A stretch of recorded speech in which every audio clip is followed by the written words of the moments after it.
10 من سبتمبر يوم ارتبط ذكره بالعلم والثقافة والتفوق العلمي لدى غالبية مواطني اليمن الجنوبي، فقد ظلت جمهورية اليمن الديمقراطية الشعبية طوال فترة استقلالها تحتفل في يوم 10 من سبتمبر من كل عام بعيد العلم والتفوق العلمي، وهي خطوة فريدة تميزت بها عن غيرها من الشعوب والبلدان العربية والإسلامية. ففي 10 من سبتمبر من العام 75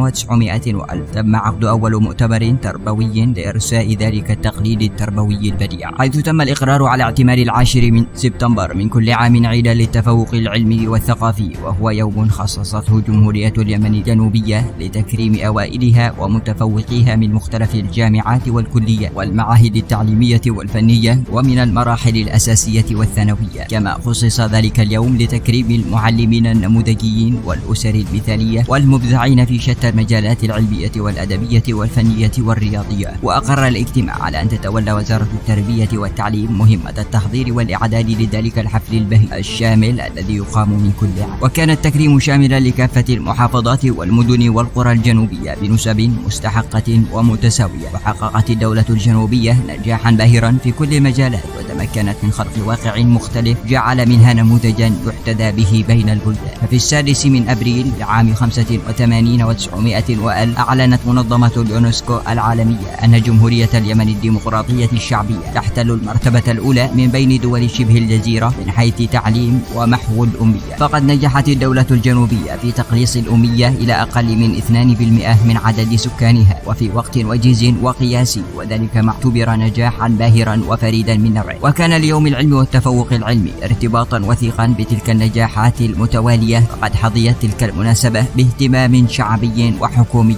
عالي، وظل الجنوبيون يحيونها على مدى 14 عاما متواصلة، وكانت آخرها في 10 من سبتمبر في العام 89 و900 وألف قبل أن يتم طمسها ومحوها كليا في عهد الوحدة التي دمرت الجنوب أرضا وثقافة وإنسانا.